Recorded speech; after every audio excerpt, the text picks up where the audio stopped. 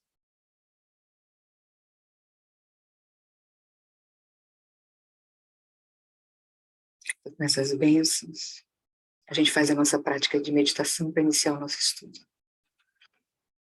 Então, encontrem uma posição confortável que a gente vai fazer usando o vídeo, do ensinamento número 5.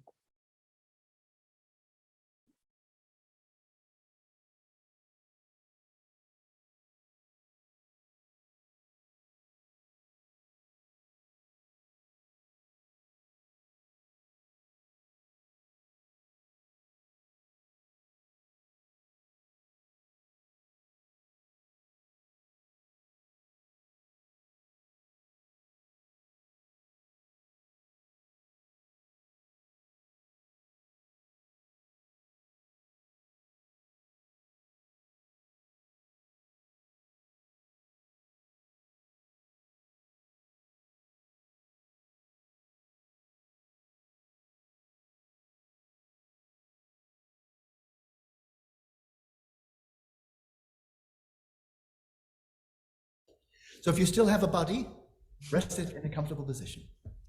Então, se você ainda tem... Então, se você ainda tem um corpo, pelo menos nominalmente, então procure uma postura confortável.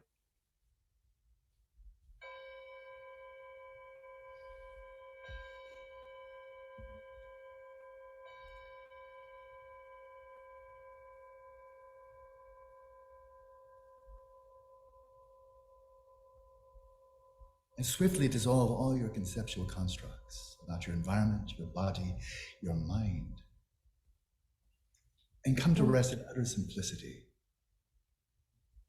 in awareness, hovering motionlessly, in the immediacy of the present moment.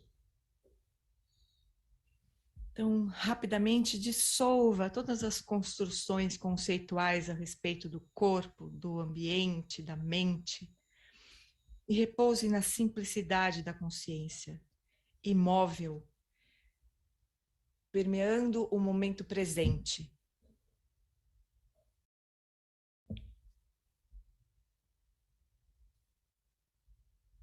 Rest there for a moment, utterly at ease, still and clear. Repouse aí por uns instantes, completamente à vontade, quieto e claro.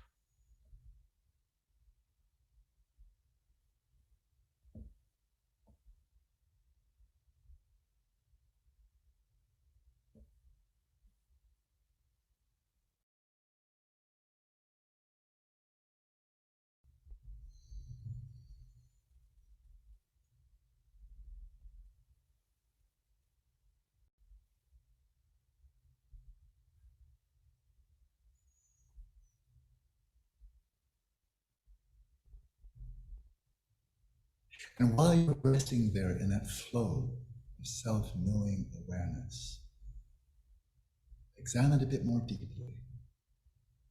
Do you have a sense of being someone in here, a person, you, who is aware of awareness? Enquanto você repousa nesse fluxo de consciência que se autoconhece, investigue mais profundamente. Você tem a sensação de ter alguém aí dentro, você, que está consciente de estar consciente?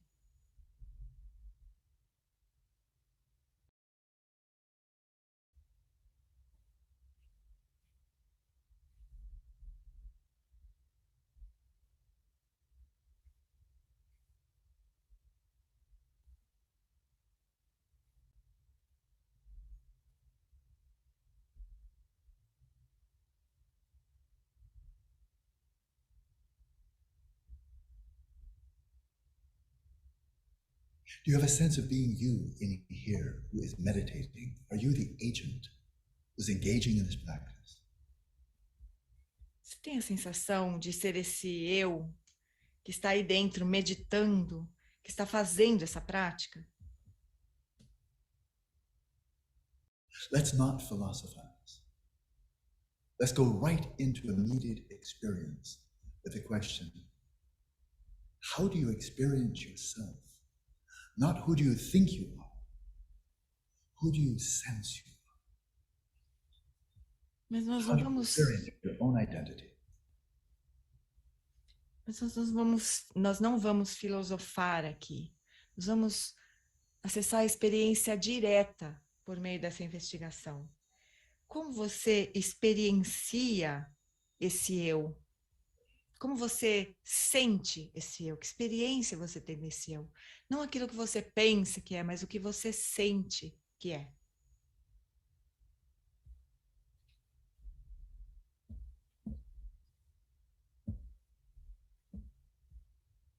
If you are the one who is aware, if you have awareness, as you have a body, you have a mind, examine closely. Who is it that is aware? And see what comes to mind. Se você sente que é aquele que tem consciência, que está consciente, da mesma forma que você tem um corpo e uma mente, então investigue. Quem é esse que tem consciência? O que vem à sua mente quando você responde a essa pergunta? Do you sense that you really exist? Are you really here? Você sente que você realmente existe, que você está realmente aqui.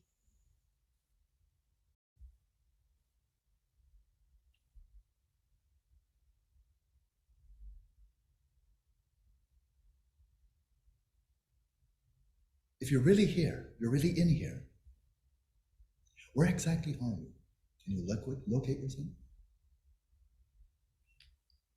Se você sente que está realmente aqui dentro, onde exatamente você está? Você está localizado em algum lugar?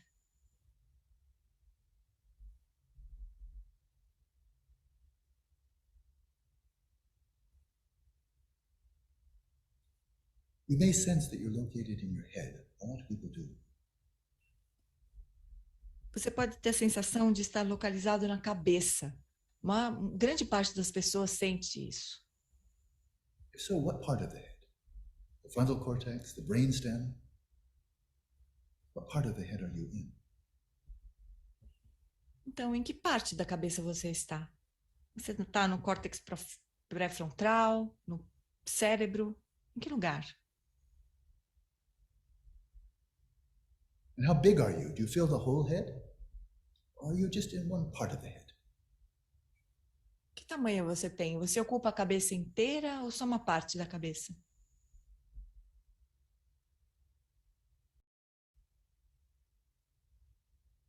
The real you, do you have a shape, a size, a color? What do you look like? How do you appear to yourself? E que aparência que você tem? Você tem uma forma, um tamanho, uma cor? Como que você surge para você mesmo?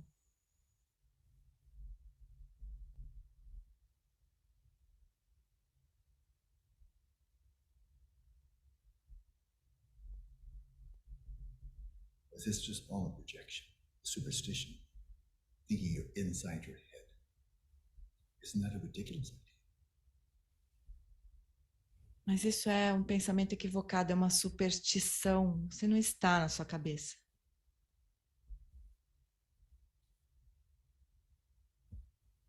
Or are you elsewhere in the body? Are you in your heart? Or do you pervade the whole body? Is the whole body pervaded by you? Será que você está em outra parte do seu corpo, talvez no seu coração?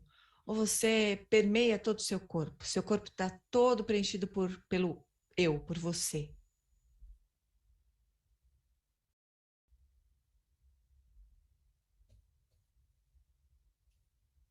You know what your body looks like.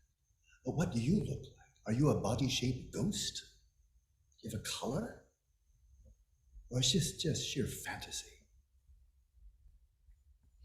Are you Você really sabe, looking anywhere?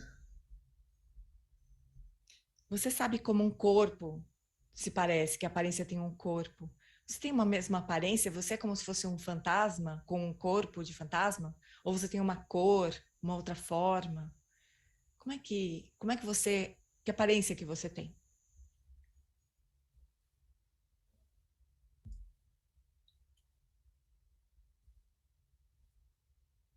Or are you in your mind? Ou será que você está na sua mente? And if you feel you're located in your mind, then ask, where's your mind located? Are we going back to the head again? We've been there, done that. Nowhere to be found. Head's filled with a lot of things, but it's not filled with mind, and it's not filled with you. The brain consists of water, electricity,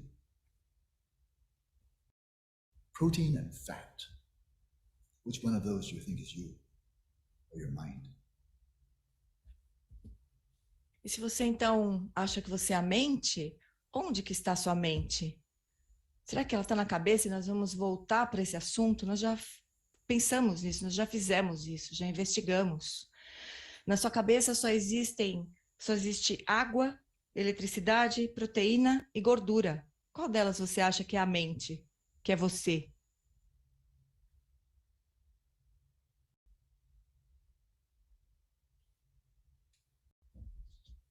You think you're located in the mind. Where? Are you located in the thoughts? In the memories, in the emotions, desires? Are you located in your dreams or images? These are all just mental events. Why do you think any of them is you?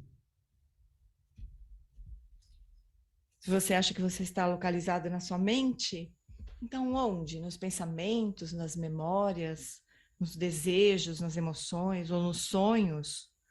Esses são apenas eventos mentais. Por que você acharia que esses eventos mentais são o eu?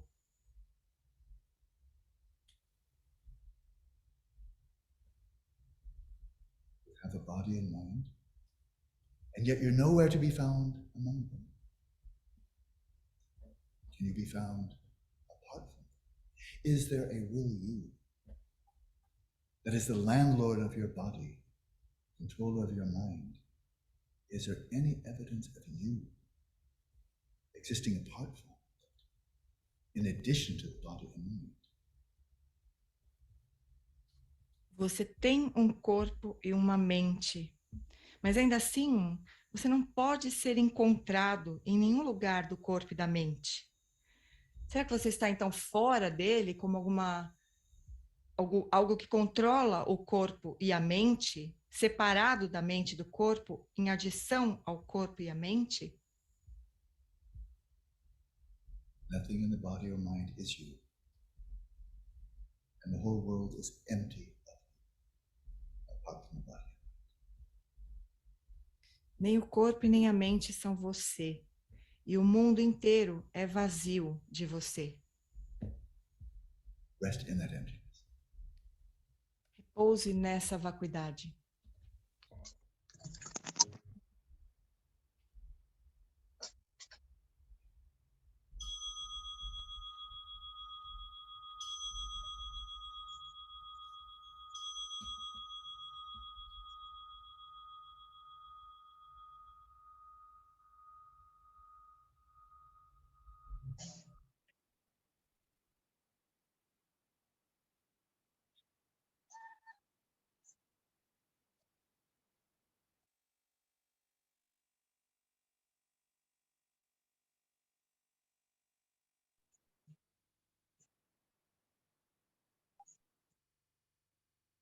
Retornando aí devagar. A gente fazendo várias vezes vai se acostumando melhor com a prática, né? Com essa investigação, né, da mente, né? A gente essa prática ele deu exatamente ao final do vídeo, né, do estudo desse tópico, né, que a gente está fazendo, né, da fase 3. Então, é legal, porque aí, com a medida que a gente está estudando, aí vai ficando mais, assim, mais compreensível a própria prática, né, a natureza da prática, né? Que é uma prática de investigação da natureza do eu, desse senso de eu, e de onde está esse eu, das bases de designação do eu, né, que a gente está vendo. Algum comentário, alguma coisa? Podemos seguir, acho que tem alguém com o microfone aberto. Não tô localizando. É o Matias. Deixa eu fechar aqui, viu? Na verdade, né, Flori, a gente já fez essa prática inúmeras vezes, né? Sim. Mas, assim, ela não é uma prática fácil, né? Mas que é muito forte a sensação, né? Dos dados, dos 18 dados, né? É muito forte. Então, na hora que ele diz assim, onde está a mente, o que se julga, sabe? Assim, acaba... terça-feira mesmo a gente fez essa prática, né? A gente fica assim, é quase... Porque a gente sente isso, que ele fala que não é... que a gente não sente. A gente sente. Nem sente. Onde que está? A maioria das pessoas se identifica que a mente está na cabeça. Onde é que você sente? No córtex isso, no córtex aquilo, mas a gente sente, né? É que nem aquela coisa. Se a gente tem alguma realização de vacuidade, alguma coisa assim, pode até ser que a gente tenha alguma compreensão e não sinta alguma coisa, mas a gente sente, né? Então, faz assim, acho que faz 4 anos, mais ou menos, que a gente está fazendo essa prática. E a gente sente. Eu digo por mim, eu, né? Eu sinto. É onde que está. Na hora que eu já disse assim, outra vez, e eu sinto aqui atrás ainda. Não é nem aqui na frente, é aqui atrás. A gente sente, né? Então, fazer o quê, né? Parece que eu não evoluo assim nessa prática. Você sente? Onde é que você sente? Eu sou bem aquele ser comum, como fala Lama Santa. A gente não é original, né? A gente sente que está na mente, sente que está na cabeça, sente que está aqui ainda aqui atrás, né? Então, é assim, a gente vai fazendo e vai sentindo. Faz 2, 3 vezes por semana e sente. Sente toda vez que tem um eu fazendo a prática, que a mente está na cabeça, e ainda assim sente, né? O que vai nos ajudar nesse processo vai ser realmente a gente seguir com as práticas que vão ser o fundamento para isso, né? O shamatha, principalmente na natureza, né, tomando a mente como caminho, que é essa abordagem que ele está trazendo do Dzogchen, mas se a gente não consegue fazer bem, a gente vai fazendo, seja liberando, né? Só repousando na consciência, né, sem muita elaboração na prática, e também o estudo, a investigação né, de toda a visão do caminho do meio, né, da vacuidade dos 5 skandhas, toda a gradação do estudo da natureza da vacuidade, porque são vários níveis assim, que a gente tem que ir devagar, camada por camada, assim. Né? Porque a gente está muito identificado, muito reificado, né?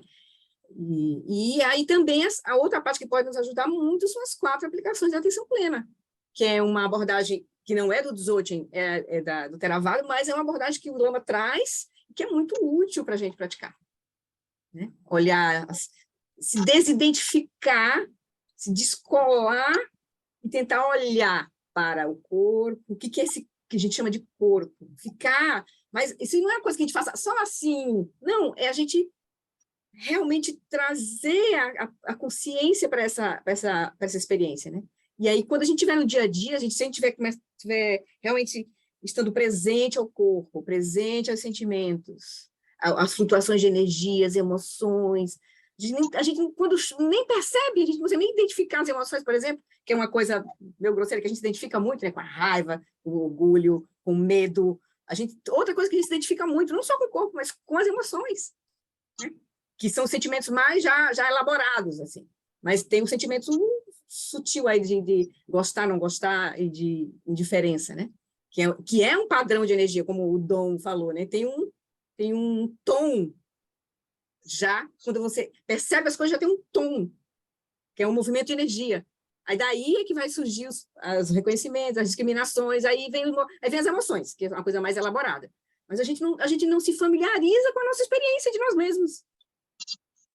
A gente é muito distraído para a nossa experiência de nós mesmos. Então, o caminho do Buda é esse caminho de olhar para a nossa experiência, de fato.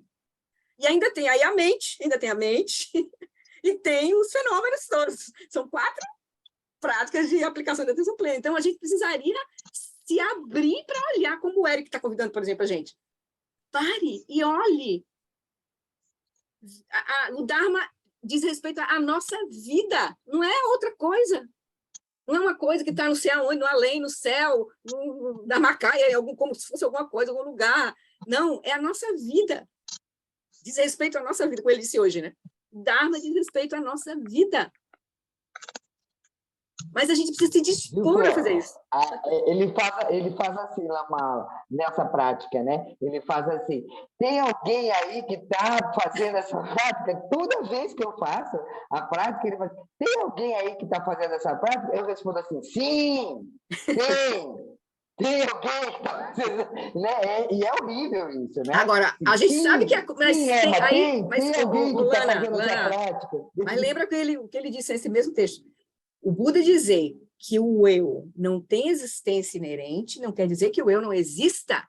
É um fenômeno, como qualquer outra coisa que surge de causas e condições. Mas tem uma experiência. Então, esse eu não é algo real, sólido, existente. Esse é o detalhe. É um fenômeno. Então, é tudo. É o corpo, é as sensações, é as percepções e a consciência. O eu é tudo isso. Mas é um fenômeno. Agora, esse é um fenômeno que surge de onde... Não é uma prática simples, né? Não é, parece que é, mas não é. Porque vai dependendo também da nossa própria concepção. A gente sustenta a concepção de um eu inerente. Então, a gente precisa quebrar esses que é as práticas, os estudos do caminho do meio vai ajudar a gente um pouco a penetrar os conceitos, ajudando a gente a estourar as bolhas das caixinhas limitantes. O primeiro nível estoura uma bolha, o segundo nível estoura outra, o terceiro nível estoura outras, até a gente, cair no espaço da consciência, que é a caixa sem limites, né? Oi, Roberto. Roberto? Olá. Indo um pouco na linha da Lana, quando ele fala que vocês sentem a experiência consciente na cabeça, eu sinto claramente na cabeça, engraçado, né? Porque, entendeu? As outras coisas, tudo que você falou, eu acho muito razoável. As identidades são circunstanciais, as emoções, as energias, isso tudo. Mas eu fico quieto, me dá a impressão de que eu tenho experiência, não propriamente como você falou, não do eu, mas há uma experiência consciente como se o corpo fosse periférico dela, entendeu? Porque... os mestres dizem, né, que a consciência é o complexo, tentar nesse chakra, entre o chakra que, sei lá, o chakra da coroa, o canal central, né, assim, no corpo sutil, né, e o coração é um lugar muito, essa região aqui do que a gente chama coração, onde está o coração, que é o órgão grosseiro, tem uma região sutil, assim. Digamos, tem uma correspondência do cérebro, do corpo, com esse nível mais sutil, porque é um fenômeno interdependente. Por isso que a gente tem a sensação de que, como o cérebro é, digamos assim, o órgão principal digamos assim, que dá suporte à operação da mente, né? De pensamentos, né? memória, tá tudo ali. Então, a gente tem a sensação de que está aqui, mas não está. Você vai procurar, não acha. Entendeu? Mas é o órgão que, como, por exemplo, pulmão, para você respirar, o pulmão está aqui. Então, você sente uma energia aqui, relacionada a essa região. Mas a gente tem a sensação, mas é porque, na verdade, eles colocam que o ponto mais sutil, onde reside essa energia mais sutil, bem do lado quando eles fazem as práticas de corpo sutil, é essa região do coração aqui. Região do coração. Mas é uma região sutil, é um corpo sutil. Que eles trabalham com o corpo sutil. Tem as práticas desse nível, né? E a gente não faz assim, porque essas práticas são feitas para pessoas que têm andaram no caminho, assim, tem toda uma preparação para lidar com esse corpo sutil, porque é muito perigoso lidar sem o contexto adequado, sem a orientação, porque a gente pode desestabilizar aí mesmo, se, né, o contexto da mente já é complicado também, se você começa a ouvir uma coisa que estoura as caixinhas, a pessoa pode dar um tilt na mente, não restabelecer os tic-teco ali. Nessa região sutil é mais perigosa ainda. O Miguel Rinpoche deixa claro, assim, ele não vai ensinar isso, as yogas de Naropa e tal, na nossa abordagem. Só para aqueles que fizeram o nodo tradicional completo e tiveram as realizações correspondentes para estar pronto para essas práticas. Então, por exemplo, Mas são portas para a gente realizar a nossa verdadeira natureza. O do John Lee, a grande perfeição, o caminho do John Lee, por exemplo, é uma porta que tem um caminho muito rápido, né? Que a gente pode, se a gente fizer as práticas correspondentes, entender, fizer as práticas, realizar cada etapa, a gente está aqui nesse momento do texto, a gente cobriu a fase 1, 2, e agora nós estamos na fase 3, né? Seria naquele nosso quadrinho, deixa eu colocar aqui. Aquele nosso quadrinho. Peraí, desculpa. Share aqui, cadê o share? Aqui. No nosso quadrinho aqui, nossas práticas, a fase 1 está aqui, né? As nossas práticas principal do caminho do John Limpa ele detalha nesses ensinamentos que traz as 8 fases, estão aqui, né? Essa sequência aqui, né? Ele já pressupõe que a gente tem as preliminares, e aí a fase 1 já começa aqui, Shamatha.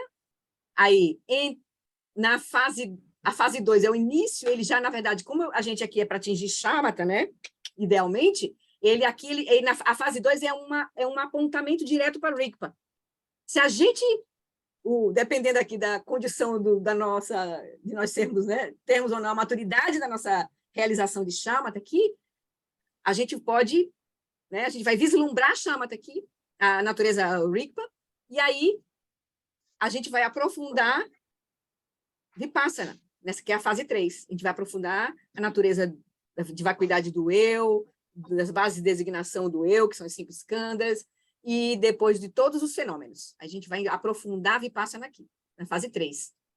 Aí depois, a fase 4, ele só apresenta, é como se estivesse aqui no meio, aqui, ele apresenta mais as qualidades de Rigpa, todas as qualidades, já teve um vislumbre aqui, então ele apresenta as qualidades de Rigpa, e aí a fase 5, Traction é a fase 5, para você atravessar. Realmente repousar em Rigpa, aqui, na fase 5. A fase 5 é que ele apresenta Traction, a travessia direta. A fase 6, ele é uma fase que ele apresenta discriminações, ou seja, a gente vai ter conceitos clareando todas as nossas experiências. É uma fase que tem todos os conceitos, Dharmakaya, substrato, como se você atravessou, você está em Rigpa, agora você está iluminando, tirando todas as dúvidas, está iluminando tudo, assim. Aí que é a fase 6. E a fase 7 é Togal, que o Lama não ensina, que é a travessia direta, e a fase 8 é a culminância, assim. A aplicação é o Buda que levanta, assim, tipo, é a aplicação, a culminância. Então, o caminho do John Limpa está aqui, né? Aí ele pressupõe que a gente já fez as preliminares, que é isso aqui, as preliminares comuns e as incomuns, já contemplou vida humana preciosa em permanência e sofrimento, está praticando Guru Yoga, ver irmãos e irmãs Vajra do Dharma como viras e dakinis, ou seja, ter visão pura, né? Ter visão pura do Guru, ter visão pura do ambiente, né? Dos irmãos e do ambiente que você está, e ter bodhicitta com relação a todos os seres. Então, essas são as preliminares para a gente trilhar esse caminho aqui, como ele está trazendo na perspectiva do Dzogchen. Porque o problema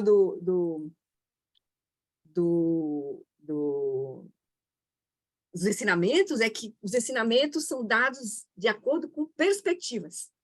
Os ensinamentos do Hinayana têm uma perspectiva, os ensinamentos do Mahayana Sutrayana têm uma perspectiva, o Vajrayana tem uma outra, com sinais tem uma perspectiva, o Vajrayana sem sinais tem outra perspectiva, o Dzogchen tem outra perspectiva. Então, muda tudo. Assim, aí, às vezes, pode usar a mesma palavra, por exemplo, a tal do Nirvana, que é um nó. O Nirvana, na perspectiva do ouvinte, é uma coisa, o Nirvana, na perspectiva do Bodhisattva, é outra, e da grande perfeição é outra. Então, assim, a palavra, né? A palavra mente, que pode ser usada em cada caminho desses, depende da perspectiva. Então, a realização da vacuidade, da natureza da realidade, que é gradual, por exemplo, no caminho deixa eu botar aqui o quadro. No caminho... Deixa eu achar ele aqui, só um minutinho. Só para a gente se localizar um pouquinho.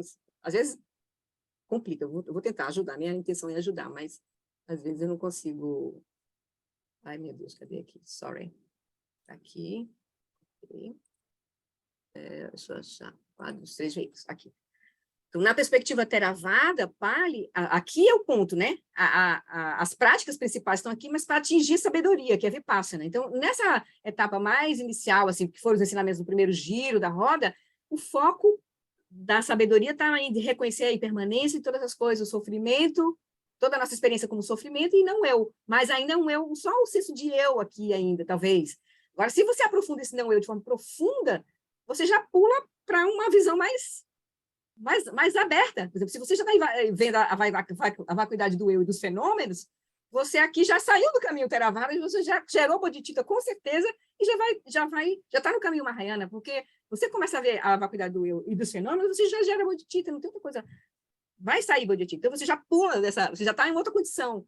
Então, aí aqui no Mahayana, a gente vai olhar como um caminho gradual, como uma semente. A natureza de Buda é uma semente que você vai descortinando quando você vai olhando a vacuidade do eu, dos fenômenos, e aí você vai, né, praticando as 6 perfeições até você atingir a perfeição, né, delas, a perfeição da sabedoria, que é a perfeição tudo mais, a nossa ética, né, e a nossa meditação. E aí, mas foi um caminho gradual, você já estava reconhecendo a natureza última aqui. Mas aí no caminho do Vajrayana vai tomar a natureza última como caminho. Então já é uma outra perspectiva. Aí muda a terminologia, muda as classificações. Aí a gente fica louco quando a gente vê. A gente está vendo uma coisa, e depois escuta um outro, dizendo uma outra classificação, de outro, qual é a perspectiva que está sendo falada. Se a gente não começar a entender isso, a gente vai se embananar mesmo. Mesmo assim, né? Mas só para a gente ter uma ideia, assim, que o caminho é complexo, porque a nossa confusão também é complexa. É onde a gente está. E como, na verdade, assim, uma coisa que por conta daquele embate sobre o Arhat, Nirvana, aquela agonia, foi ótimo, maravilhoso. Para mim, foi quase um nhama, assim, mas foi maravilhoso, porque a gente teve o Dom falando lá do Prajnaparamita, da forma que ele estava falando. Eu tive também um encontro com um grupo que eu estou fazendo estudo lá no Tergago, que a gente está estudando o Dzogchen, um outro texto do Patra Rinpoche, que também teve exatamente essa mesma... Até uma pessoa fez uma pergunta exatamente isso, agoniada com a compreensão de um termo que, de uma perspectiva, ficava ilógica na outra perspectiva. Aí foi exatamente esse processo, que a gente precisa entender que o Buda, ele vislumbrou a natureza, a realidade de forma muito profunda, em muitas dimensões. Ele chegou na dimensão última da realidade. Mas só que a gente lida com várias dimensões. Dimensão grosseira, dimensão... Aí a gente normalmente está aqui pensando que a realidade é muito linear, tem uma dimensão só, e é dual, assim, e aí a gente imagina, todo esse imaginário de a gente estar aqui, o Deus, a gente projeta fora, está não sei aonde, tem um tempo, tem um espaço. Então, a gente vive nessa condição, né, assim, a nossa realidade tem múltiplas dimensões, e o Buda acessou isso. Aí, como é que por isso que ele disse, eu não vou explicar isso. É muito complexo explicar isso. Para seres que estão lá operando com total dualidade. Então, o problema é esse, o problema não, a solução é problema para nós agora, que a gente não está entendendo o processo. Mas depois, se a gente começar a entender, uau! E se a gente está tendo o mérito de se conectar com a dimensão mais profunda, os ensinamentos que têm essa dimensão mais profunda estão nas nossas mãos aqui. Chegando com mestres que têm todo um empenho, né? Chegando para nos entregar o néctar. Então, a gente é muito afortunado. Agora vai depender muito da nossa... Nós entendemos que isso é afortunado. E a gente realmente direcionar a nossa mente, a nossa energia, para focar, para estudar. E também não é fácil, porque os nossos mestres estão longe. Quer dizer, tão longe e tão perto, né? Que agora tem o Zoom, tem a internet. É só a gente saber um pouco direcionar, mas isso também leva um tempo. Até a gente se organizar a compreensão, para a gente ir definindo qual é o nosso caminho, o que para nós funciona melhor. Então, a gente vai encontrando, assim, vai encontrando o nosso jeito, né? Oi, Matias. Oi, eu estou achando que a gente vai ficar na conversa hoje. Flori, no Vajrayana, o que é esse estado de completude e o estado de geração? Eu não vou nem responder agora aqui, para a gente não se perder, porque a gente desde a semana passada, a gente se perdeu nos conceitos, mas, assim, deixa eu te mostrar aqui só um outro quadro, que eu acho que dá um esclarecimento.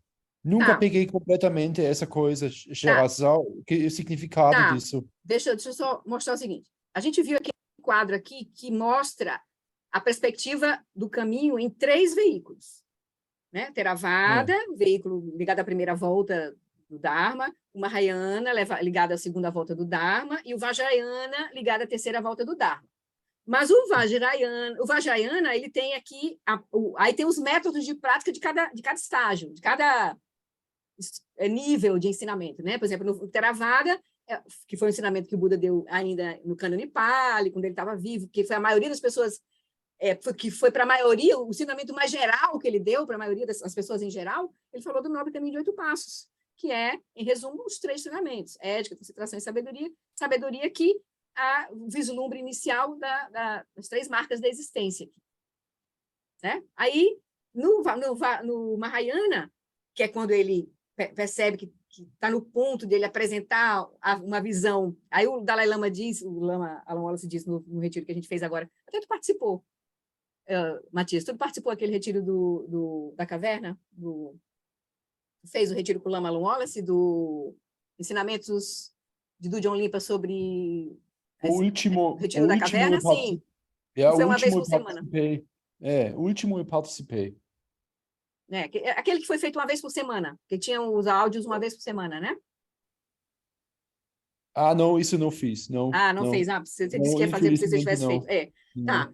Então, pronto. Então, ele diz assim, que o Dalai Lama disse bem interessante assim, olha, os ensinamentos ligados ao primeiro giro da roda do Dharma, eles são ensinamentos que falam com a nossa... são ensinamentos que trazem uma natureza... dialogam com a ciência, tem essa perspectiva de ciência, porque você vai ser convidado a olhar diretamente. São ensinamentos que são as 4 aplicações da atenção plena, você vê diretamente. Os ensinamentos do Mahayana têm uma ligação mais com a filosofia, com a filosofia, porque aí é onde ele introduz o Madhyamaka, o caminho do meio, a visão do caminho do meio, que vai exigir não só uma compreensão, olhar diretamente, mas usar os conceitos para investigar a natureza da realidade também a nível de visão, de conceito. Aí o caminho do meio, Madhyamaka, aqui nessa região ele traz a visão Madhyamaka. E o terceiro nível, o Vajrayana, é como se ele se relaciona mais com a fé. As práticas aqui vão exigir um pouco de fé no sentido de confiança que já surgiu. E aí, por isso que é com a fé que você vai praticar aqui os 2 estágios. Vai ser mais fácil praticar o estágio da geração, que são práticas com deidade, são práticas de Guru Yoga. Estágio da geração é prática de Guru Yoga. Só que aí você vê a deidade, trabalha com visão pura, você vê o ambiente como terra pura, vê o mestre como a deidade, e aí você evoca, como a gente faz nas práticas de, por exemplo, chuva de bênçãos. Na hora que a gente está evocando, só que ali está na perspectiva Mahayana, aquela chuva de bênçãos. A chuva de bênçãos, a prática de sadhana na perspectiva do Vajrayana varia, dependendo do nível aí, ela pode ser você já se visualizando como a deidade, por exemplo. Você não vê a deidade fora, você já se visualiza como a deidade. Mas aí são estágios aí do estágio de geração, e aí o estágio da completitude é quando você se funde com a deidade, você vê que a deidade é você, na verdade, e você já trabalha com as práticas da 6 yogas de Naropa, está aqui no estágio de completitude, onde você é a deidade, você internaliza mesmo, você vê a deidade, você faz a deidade surgir de dentro. Realmente você se transforma na deidade. É o estágio de completude. E o Dzogchen, aí onde é que estaria o Dzogchen? Perguntar. O Dzogchen está aqui, no Vajrayana, nessa etapa aqui, do caminho da fruição, que pega a fruição como caminho. Que a gente já é Buda. Agora, no Mahayana, você tem uma semente que você vai regar, você tem o potencial, você ainda não é. Mas no Vajrayana, você já pressupõe que você é. Tanto que você se funde com a deidade. Você faz as práticas, a prática é uma prática de sadhana que você vai fazer. Você vai se fundir com a deidade. Isso que a gente faz todos os dias, por exemplo, no comecinho da prática, já estamos fazendo prática de Guru Yoga, que é a prática principal do Dzogchen, porque é uma fruição como caminho. Que nós já... Aí, a visão, por exemplo, das 8 consciências está dentro do Dzogchen. Aí, ou seja, são níveis de ensinamento, entende? Aí, primeiro você está fora lá, é um serzinho coitadinho, o Buda apareceu no mundo, a visão do Buda aqui é a visão do Buda aqui é outra, a visão do Buda aqui é outra. Até o Buda muda de perspectiva a depender do caminho, né? Então, só para mostrar que tem um outro quadro aqui, que mostra os 3 veículos, mas agora, na perspectiva, você pode é o quadro dos 9 veículos. Foi aquele que mais ou menos a G mostrou no domingo passado, que ela pegou da Wiki. Só que estava em inglês, né? Aqui foi o Glenn, que é o aluno do Lama Loras, que fez aqui um resuminho rápido. A gente não vai discutir, não, mas só para mostrar. O Hinayana, que é a primeira volta, está aqui, né? Ela, na verdade, tem 2 tipos de praticantes, o Shravaka e o Pratyekabuddha. Tem 2 caminhos aqui, o caminho do ouvinte e o caminho dos realizadores solitários. Então, dentro do Hinayana, aquele primeiro que a gente viu nos 3 ali, naquele quadro anterior, ele tem 2 tipos de praticantes, que é o ouvinte e o Pratyekabuddha. É aquele que vai realizar sozinho, assim, não vai ter mestre na última vida dele e tal. Aí, no Mahayana, é o Bodhisattva, né?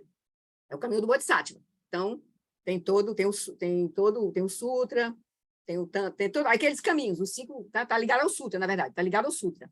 Aí você vai ver, tá nos Sutras, todo o caminho, os 5 caminhos lá, que foi o Dom mostrou, aqueles 5 caminhos, de como é que o Bodhisattva se ilumina, esse é o caminho Mahayana. E o Vajrayana, ele tem 1, 2, 3, tem as 3 yogas externas e as 3 yogas internas.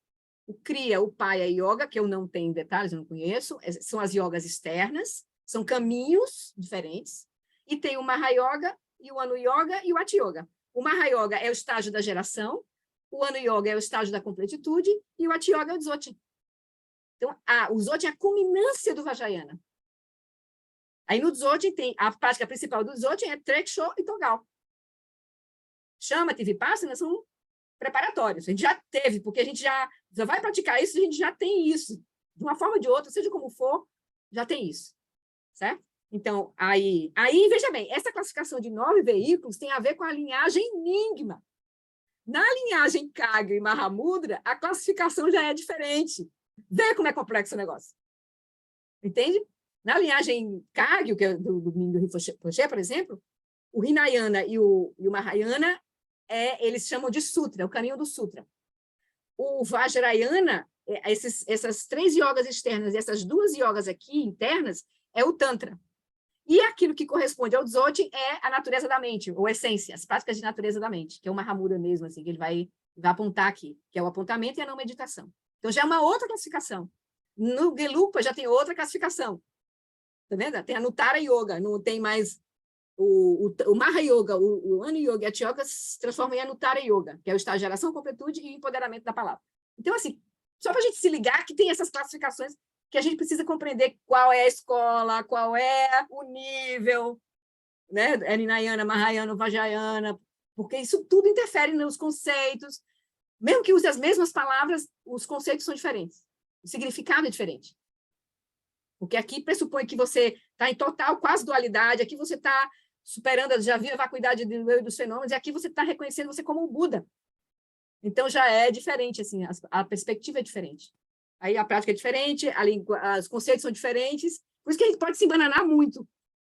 Se a gente não tiver um cuidado de que perspectiva, que escola. Por isso que eles treinam muito lá no treinamento tradicional. Você vai fazer 10 anos de treinamento de Geshe, para você entender tudo isso, como o Geshe Pende. Você vai olhar o Kepukuga, entende todos os detalhes. Porque eles têm todo esse mapeamento primeiro, para depois praticar. Porque a gente não tem tempo para fazer isso, e os mestres estão dizendo, agora é a hora... É tudo isso e mais um pouco, né? Porque tem uma hora que elas se juntam também, tipo caminho, né? Então, elas se remontam, aí fica mais complicado ainda. Caso enigma. Então, é legal a gente ver isso assim, a gente não está tendo formação, a gente não está tendo a formação. A gente está chegando, está recebendo os ensinamentos dos hoje assim, aí o Lama Santa tem uma abordagem sutraiana, aí o Lama já vem direto com o Dzogchen, tudo limpa, aí a gente escuta um outro mestre de outra tradição, a gente pode ficar todo embananado. Embananado mesmo. Isso é um pouco confuso. É muito confuso. Muito... Mas eu acho assim, ó, a gente tem que pensar, a gente tem que sentir o nosso coração. O que o nosso coração está dizendo, assim, entende? Onde a gente está agora e o que agora está fazendo sentido. Por exemplo, o Lama Santa teve esse processo com ele. Ele começou pelo Zen, ele começou pelo Yoga, Brahma Kumaris, e tem a história dele lá. Aí depois ele foi para a universidade estudar os fenômenos, física, né? Aí, isso tudo é conhecimento do Lama. Depois ele encontrou o Zen Budismo, nesse Zen, vários mestres de várias linhagens.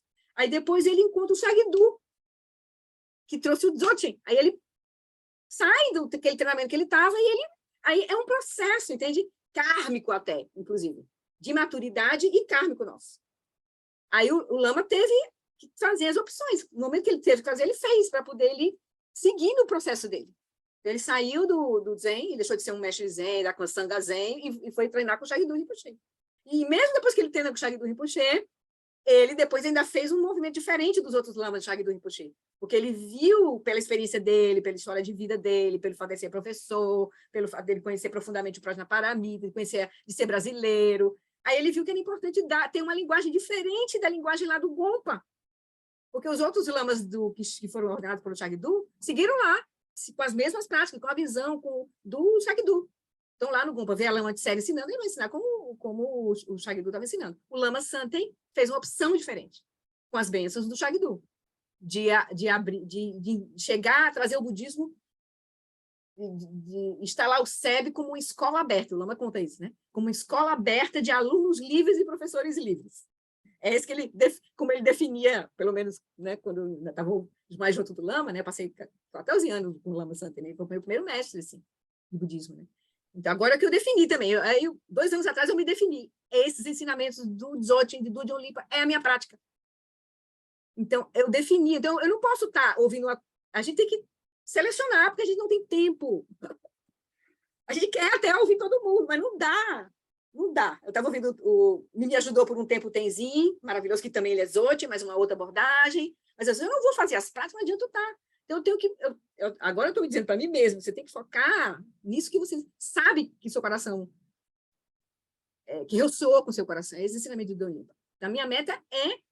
Eu estou recebendo os ensinamentos do Vajrayana, que é o mais elaborado ensinamento dele, dessas 8 fases, que o Lama Langola está dando só nos retiros de 8 semanas, todo ano. Ainda falta ainda a final, que vai ser no próximo ano. Então, abril e maio de todo ano, já tem, é o 3º ano agora. Já tem mais um ano. Eu vou terminar e minha meta é focar. Mas eu ainda não estou completamente focada, porque eu estou fazendo ainda um treinamento achei importante fazer o Mahamudra para me ajudar, porque minha mente é muito acelerada, a gente não tem base de prática, a gente não... Aí eu vejo que o Mahamudra vai me ajudar, o Mingyur Rinpoche, com a abordagem dele, vai tá me ajudando nisso, mas é uma coisa que está sendo convergente para os ensinamentos do Dudjom Limpa, entende? O meu foco é o ensinamento do Dudjom Limpa, mas outra coisa que eu estou fazendo, o Eric, para mim é outra convergência com os ensinamentos do Dudjom Limpa, entende? Então, eu estou tentando fazer essa seleção, assim, com um pouco de sabedoria que eu estou tendo, de acordo com o reconhecimento da minha própria confusão, porque esse também é um processo. A gente vai vendo onde é que a gente está, isso também é um processo. O reconhecimento da nossa confusão é um processo. Entendeu? De maturidade. Porque senão a gente não pode depender do Lama. A gente tem que fazer conexão com o ensinamento e com a prática, com a realização do ensinamento. Senão a gente não vai andar. Se eu for ficar esperando pelo Lama, ele me diz isso. Não, o Buda disse isso. Venha e veja diretamente. Não aceite meus ensinamentos. Veja. Eu só posso apontar, você tem que ver. Então, é uma questão de maturidade, assim, de momento nosso. Assim. Então, o importante é se a gente está com o mestre, é ouvir os ensinamentos e praticar. So faz parte do budismo ocidental que também se deve orientar-se, né? Faz parte, se deve orientar-se, achar um próprio caminho, não? Sim, a gente quer entender o Papa, esquema, né? A gente quer entender, eu quero entender o Papa, eu tenho muito essa coisa, e o Lama trouxe isso muito para a gente, Lama Santen. Lama Santen trouxe muito isso para a gente, apresentar o mapa. Interessante é também que cada lama tem uma abordagem bem diferente. Isso. Also, se agora estou comparando, por exemplo, o Lama Erik, né, com o Lama Ellen Wallace, esses dois mundos. Não, eu dei um nó na minha cabeça quando eu comecei a ouvir né? Quando eu comecei a ouvir o Lama Langola, assim, a partir de 2000, com o retiro de Shamatha, dentro da abordagem ainda dos 9 estágios, ele trouxe a primeira abordagem de 9 estágios, depois que ele trouxe esse Shamatha do Dudjom Limpa. Eu comecei assim, meu Deus! Aí eu comecei, né? Lama Santen, né, o mestre de coração, lá totalmente dentro do SEB, envolvida, tudo. Mas quando eu comecei a ouvir o Lama Langola, assim, aí eu comecei a entrar em conflito internamente. Porque tinha conexão com o Lama Santen, com os ensinamentos, com o SEB, com a Sangha, porque o SEB eu acho que é a maior Sangha do Brasil, é uma Sangha que é muito bonita, muito generosa, muito, né, muito acolhedora.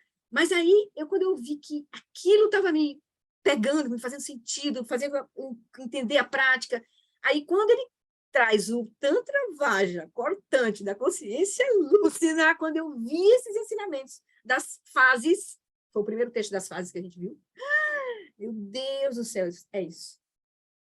Me inscrevi no retiro de 8 semanas na Itália. Vou lá fazer com o Lama Lomas. Queria começar o Vajra Essence. Isso em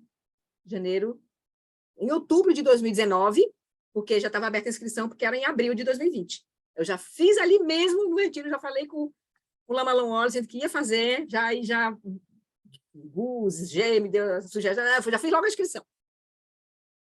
Quando vem a pandemia, né? Aí eu não fui, porque teve o retiro, mas foi online, tem sido online, enfim, até aqui. Mas tem sido bom para mim também, porque aí melhora, porque tenho condição, é tudo gravado, eu posso ver com calma, posso voltar, parar, dar pausa. Pessoalmente, eu ia ficar louca, porque lá correndo do jeito que ele corre, sem tradução para português. Então, eu ia ser difícil para mim, mas foi ótimo. Assim, tá sendo como está sendo, foi perfeito. Mas aí eu decidi em 2019, é isso, a minha prática é essa. Eu tenho que tomar a decisão de praticar, porque senão a gente não faz nenhuma coisa nem outra. Entende? Esse é o problema. Tudo bem, é um processo, mas tem uma hora que você tem que botar o bumbum na almofada, encontrar o seu caminho, sentar e praticar. Senão, vai perder tempo, não adianta. E a nossa vida é muito preciosa e está passando o tempo. E a gente não sabe que hora a gente vai morrer. Então, aí chega um momento que fica essa urgência, assim. Chega essa urgência, assim. Mas é uma clareza que surge, entende? Quando você não tem dúvida, é o ponto. Enquanto você tem dúvida, então tem que olhar. Tem que olhar, tem que olhar, tem que olhar, tem que olhar, tem que olhar, tem que olhar. E se você não tem dúvida, senta na almofada e pratica. Estuda e pratica. Porque senão a gente vai estar perdendo a nossa vida. Entende? O Lama não vai fazer isso por nós. No máximo que a gente pode fazer é rezar na hora da morte, na hora da confusão, e aí aspirar que venha a oração, né? A aspiração da gente rezar por Lama. Se a gente tem essa conexão devocional, isso nos ajuda muito também. Nos ajuda muito.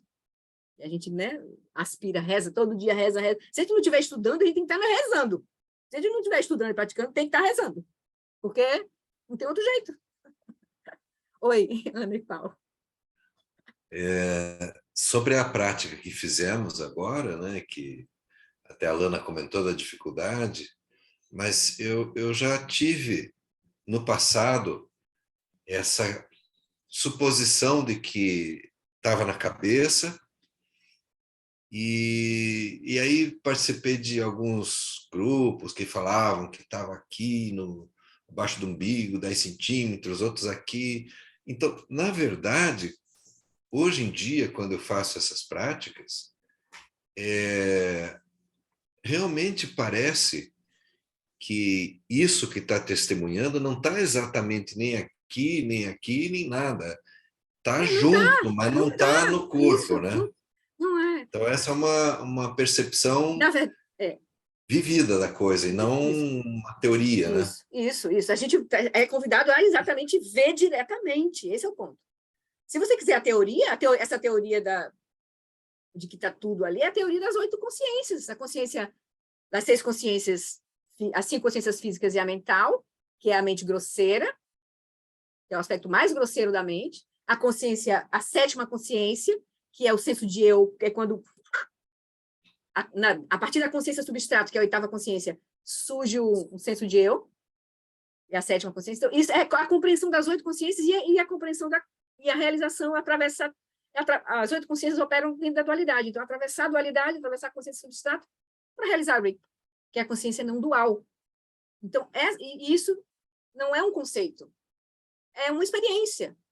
Então, por isso a prática é muito importante, entende, gente? A prática é muito importante.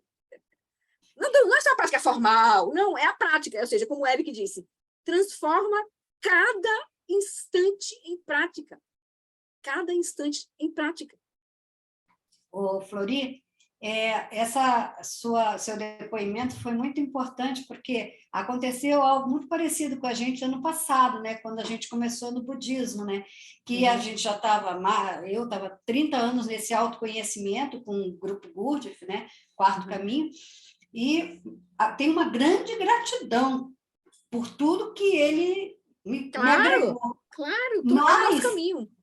na hora que eu senti, na hora que eu conheci o Lama Alan Wallace e vocês, a Sangha, era como se...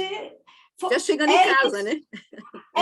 Exato, parecia que estava em casa. Mas e aí o coração, o conflito? Meu Deus, 30 anos, e aí? Ai, e os amigos, né? Até que... Pronto, mas só que esse isso, ele vai ainda seguir, entendeu?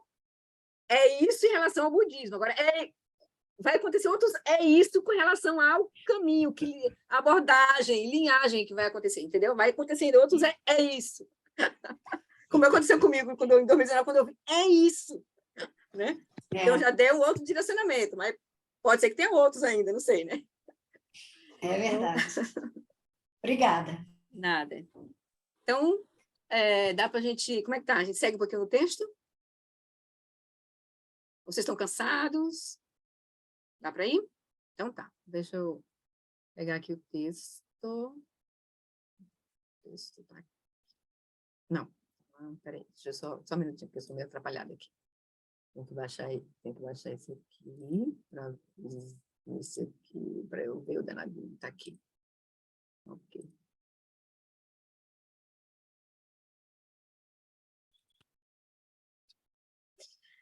Então, mas eu ia mostrar... A gente pode ir direto para cá.